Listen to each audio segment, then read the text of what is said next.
Paige, your coach has tied a record tonight. There's going to be another chance to play for him to own the record outright for coaching victories in Division One. I mean, it's kind of a normal. You guys have dealt with this, a couple games now. Does it matter much to you guys with what you're doing on the court, or is there an excitement about earning a record like that for your coach? Well, we really play to make him happy, so to be a part of this, he's breaking records left and right, and it's the reason why he came to UConn to play under him. So it's been a dream come true, and we're super proud of him. I know he doesn't talk about himself too much, just a little bit. So to be a part of this, it's amazing, and it speaks to the longevity of what he's built here at UConn, the history, the players, the success, the national championships. So it means everything to play for UConn and play for him. Sarah, how special was tonight being a homecoming for you? You don't live too far from here. I'm sure there's a lot of family and friends in the crowd. You had a great game, 14 points, 13 rebounds. I think you had 6 assists as well. Talk to me about how special a night this was for you.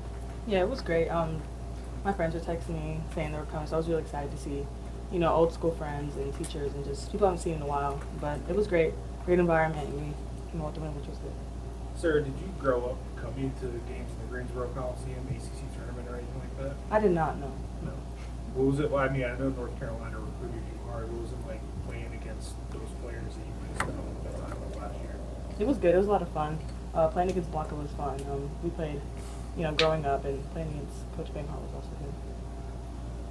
Paige, did they do anything differently on you in the second half, or was it you or after the second quarter, or was it you more trying to get the teammates involved as well? They switched to a zone, and so they had different looks to throw at us. It was like a 1-2-2 or a 3-2. So it definitely switched things up for us offensively and how we were trying to attack, get the ball in the middle, and then pick them apart from there. So I think that was the main adjustment that they made. Paige, your first playing with a lot of just like chippiness tonight and aggressiveness tonight. I know you want to bring that in a lot this season. Is it feeling more natural to you now that you're in 3 games into the year? Yeah, I think we're just trying to set the tone as a team of how we come out strong to start games. I think we did a great job against Boston, South Florida, and on a test on the road like this against a really great team. We just continue to try to set the tone for what we're going to play and look like the entire season. So starting off aggressive at the tip, but also carrying it out through the entire 40 minutes is huge. Paige, I saw a sign in the Jumbotron that said Tar Heel, born and raised, and there's like a checklist at the bottom that said Paige Bueckers obsessed. I think your effect outside of the court, even for your opponents, is something that's well chronicled. Can you talk about like how that makes you feel? Like, obviously people think you're amazing. Courtney Banghart came out here and said it's a pleasure to play against you. How do you respond to stuff like that? It's a blessing. I was just the young kid in the stands with a sign at the Minnesota Lynx games, looking up to those players. So for me to be in these shoes, it's surreal and it's a blessing, and I'm super grateful for it, and I never want to take it for granted. I know Kobe had a great quote, like every single time you play, there's somebody new watching in the stands. So continue to try to live it out and have fun playing the game of basketball, and being a great role model on and off the court is very important to me. And so I never want to take it for granted and just be grateful for it. Sarah, your 3 games are now playing with Paige. Just what's it like playing with her on the court? Yeah, playing with her is great. She's a great leader. She gives great advice and just holds people accountable. Okay. Sarah, you had 5 blocks, 11 defensive rebounds tonight. Just how did you feel like you handled the defensive matchup with their post players, especially with how experienced they were? Yeah, we've been focusing on that in practice, so I tried to show that today. Okay. Y'all both touched on it, but not the Greensboro is a really random city, especially for you serving for Vernon. But what was it like? I know you guys have fans everywhere, but having a crowd like this on kind of a random Friday in November, an hour from UNC's campus, what kind of neutral-ish site seeing so many people in the stands? It was an amazing environment to be a part of. Obviously, it was a lot more North Carolina fans than UConn, but you just love the environment, love what women's basketball is continuing to do. To have, I know it wasn't at Chapel Hill, but to have still the support to come an hour away in just an environment like this with two great teams playing basketball. It was just awesome to be a part of. Paige, even as UNC through different looks on the defensive end at you still like never seem flustered. How do you stay patient on offense even when you're facing all these different types of coverages? Definitely comes with experience, but comes with like reps in practice and confidence in that way. Just seeing a lot of different looks, just slowing down, letting the game come to me. It's easy to get flustered when things change. They go on a run, they switch up the defense, but just trying to remain calm and have a calming presence and help us get into our offensive flow regardless of what the other team is doing. I think we're more focused on what we look like and what we can do rather than what the opponent is doing. Paige, like you said, you're the most experienced player on this team. You came back with the hopes of winning the title. Is it hard kind of continuing to carry that pressure into the year amid all like the outside noise and just like going through game by game, kind of successful?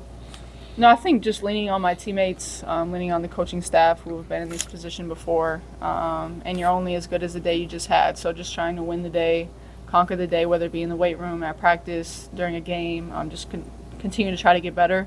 Myself included, just trying to hold myself accountable and then be able to trickle that down to my teammates, but not getting too far focused on the future, but staying focused on the process and how we're going to get there, I think has kept me grounded. What are some of the ways you take care of yourself off the court just to keep your mental state?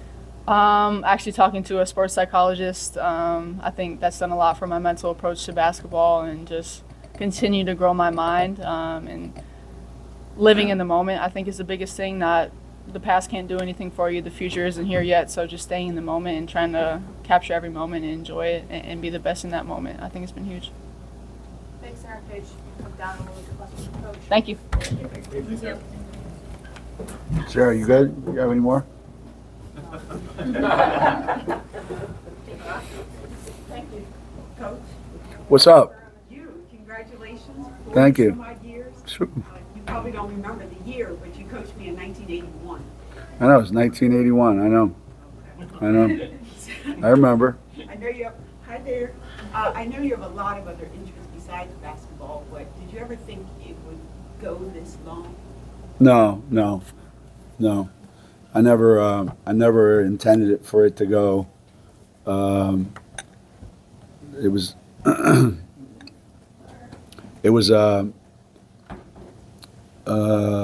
a favor that I did for somebody, and that turned into like a hobby, something to do, to pass the time. Then it just became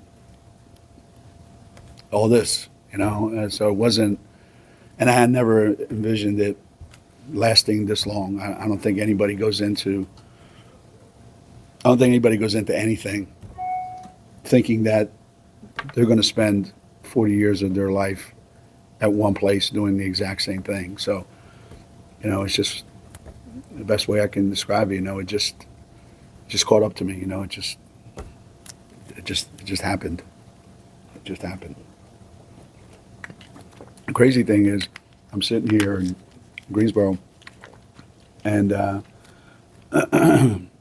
my 4 years at UVA and coming down here all the time and getting a chance to see all those great teams that played in the ACC between 81 and 85. Some of the best players ever to play. Men's and women's basketball in a lot of ways. And when someone told me about leaving Philadelphia and coming down to ACC World, and I always thought that the only people that knew how to play basketball or coach basketball were Philadelphia Big Five coaches and players, and Philadelphia Catholic League and public league coaches and players. And it was a real eye-opener for me to come down and see it all firsthand with my own eyes, the incredible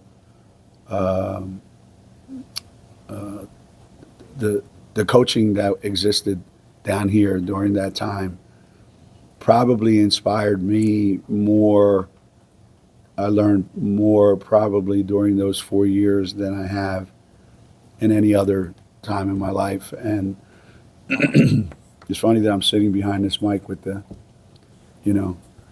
UNC logo on it, because there was so much that that you could learn just by watching the way Coach Smith ran his program, and for how long and how they were the same every year. The players changed, but everything else stayed the same. They did it the same way for, a long, long time.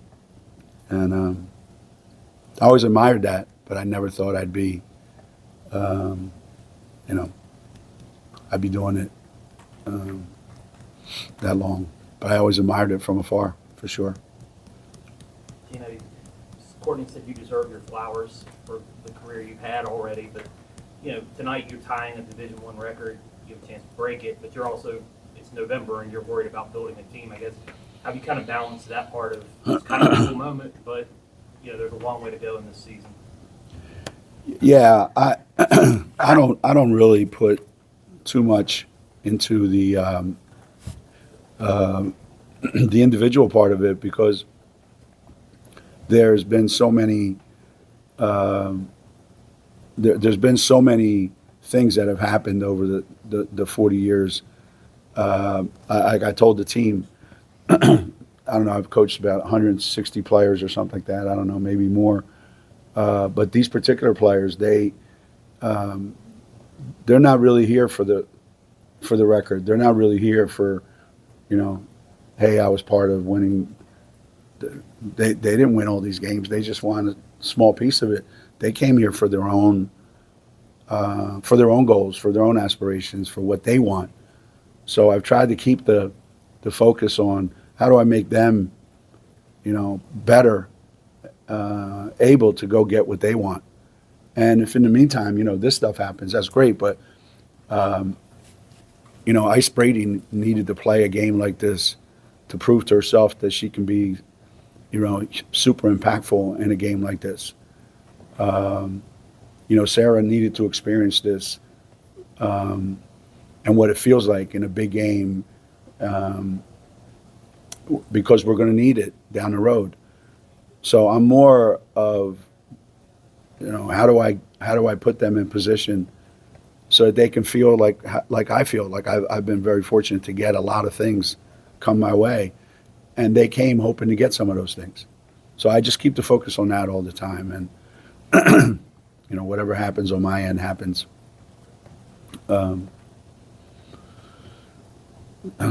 Yeah, that's about it. Coach, Chris Dailey's been with you for 40 years. Since we want to keep the attention off you, even though you tied a record, can you talk about what she means to you? I think we talked about it. She's 17-0, taking over for you. Is that more impressive than your 1,216 wins? If you ask her, yes. She will tell you that, that she's undefeated and that her percentage is way higher than mine. When we started coaching together,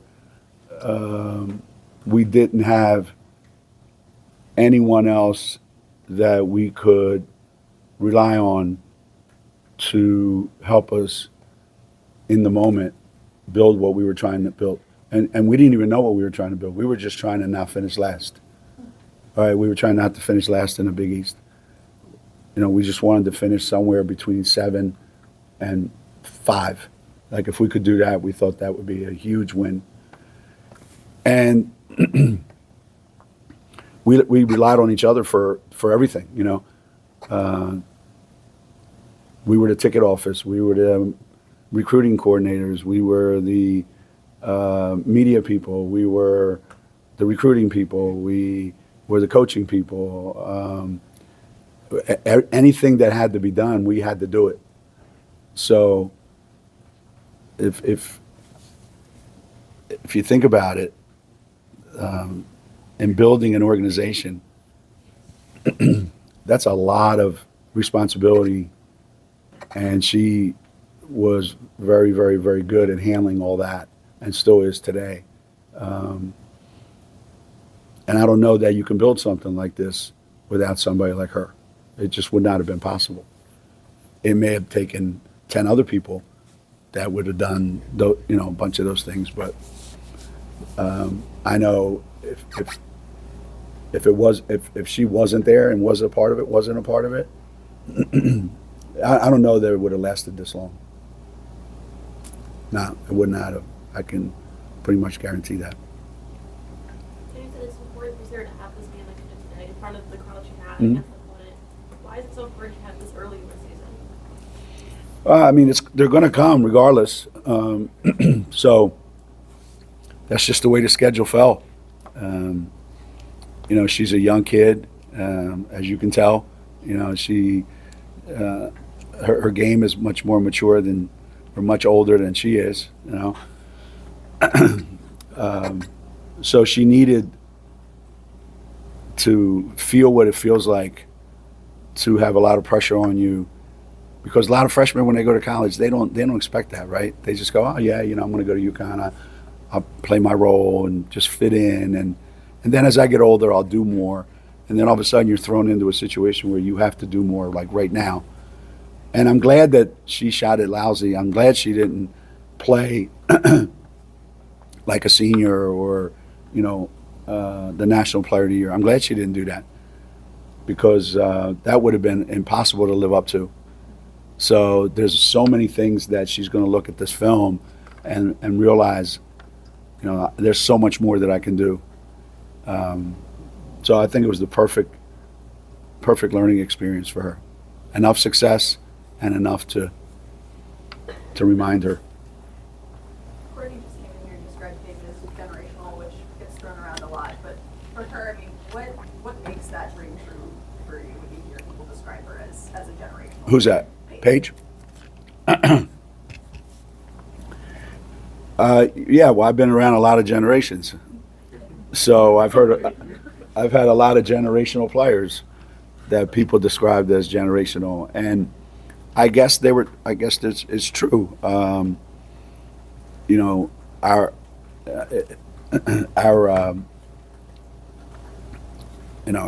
40 years have included quite a number of players that were labeled generational.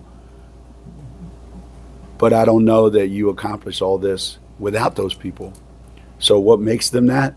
The ability to perform at an incredibly high level, and an even higher level than you expect, and you already expect the most. And yet she gives you even more than that. And I think that's probably the best description I can give you, is that she never fails to live up to your expectations of her, and then even goes above that.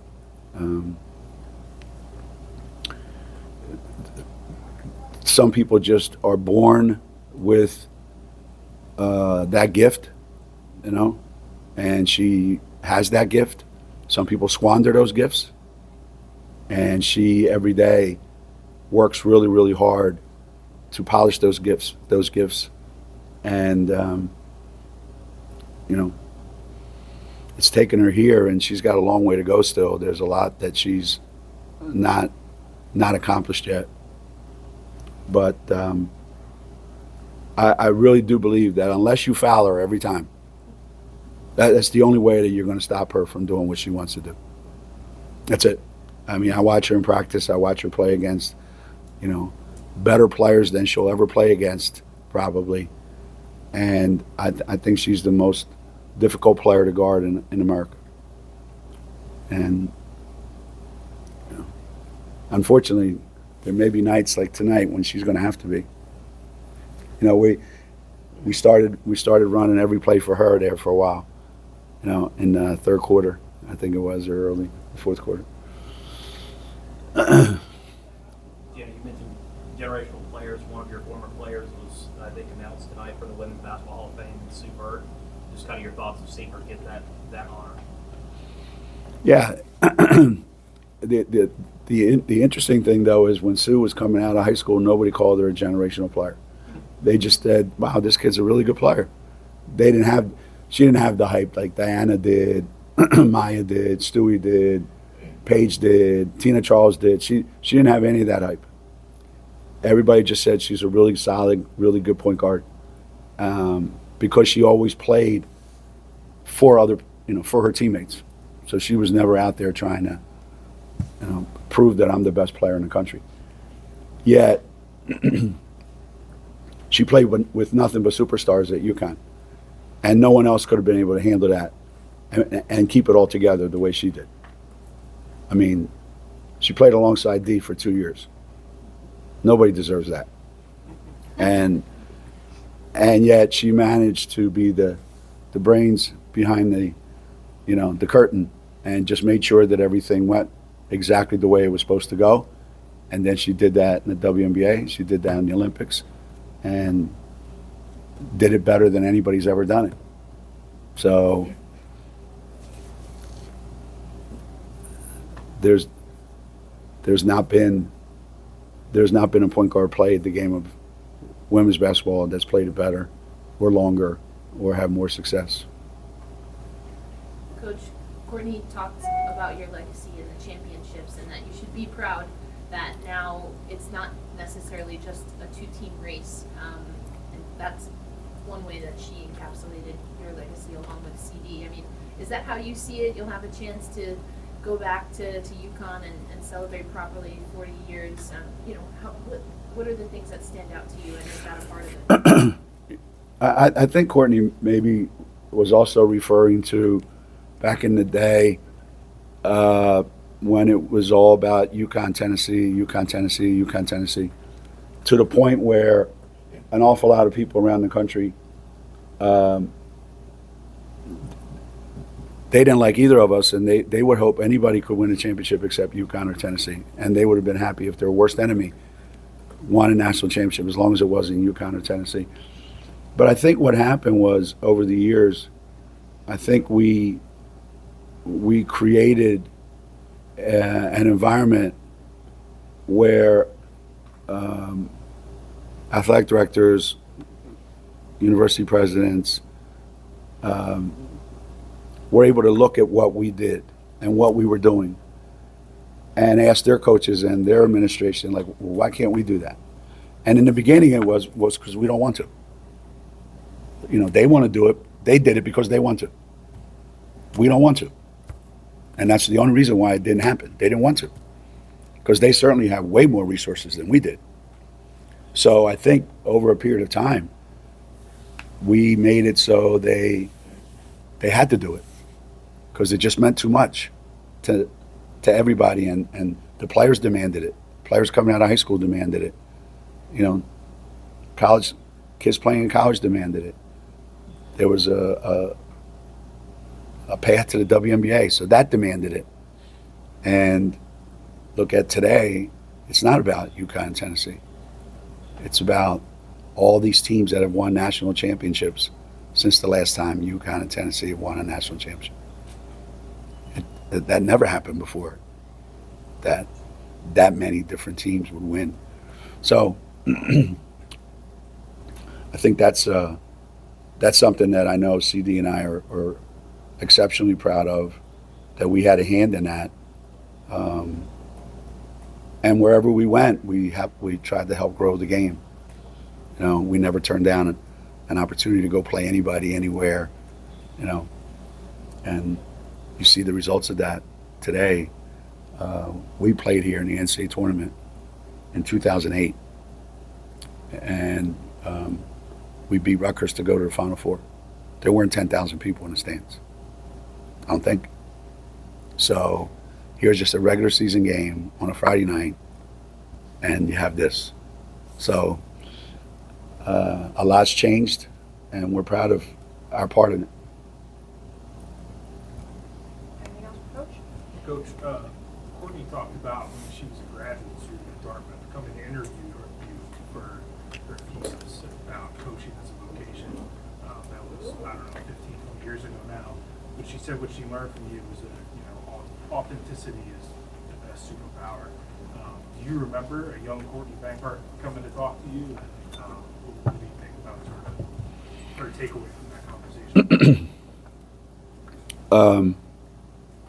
Well, her being at Dartmouth, it took me a while to understand some of the words she was using. I'm an Italian kid from Norristown, so there was a failure to communicate there for a little bit. But kids like Courtney, and she certainly was this, they come with such big eyes and big dreams and big ideas, and they're just looking to get pointed in the right direction, And it's great when people have that kind of passion for what they do and identify, this is what I want to do. And I did tell her that too many times people try to be like somebody that's really successful. And it doesn't work because you can't keep up that facade forever. It's going to melt and people are going to see through you. And I do believe that she's done that to a great extent. And to be authentic, I think is the number one quality that you have to have.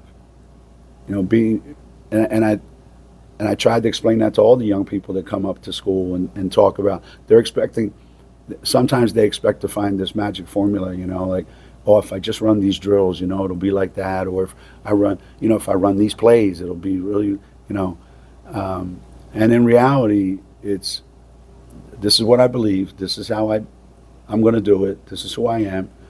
And I'm going to do it my way. And I'm going to take a little bit from this and a little bit from Coach, Auriemma, and a little bit from Coach Vanderveer, or a little bit from, Dawn Staley, or whoever is coaching at that time, and just go and then meld it into who you are. I think too many people I want to try to be like him, or I want to be like her, and then they lose themselves. She's been able to stay both at Princeton and here at Carolina. And I admire coaches that can do that. They're not fake, There's a realness about them. She's a good kid, and she's done a great job, and she'll continue to do well here. Thanks, Coach.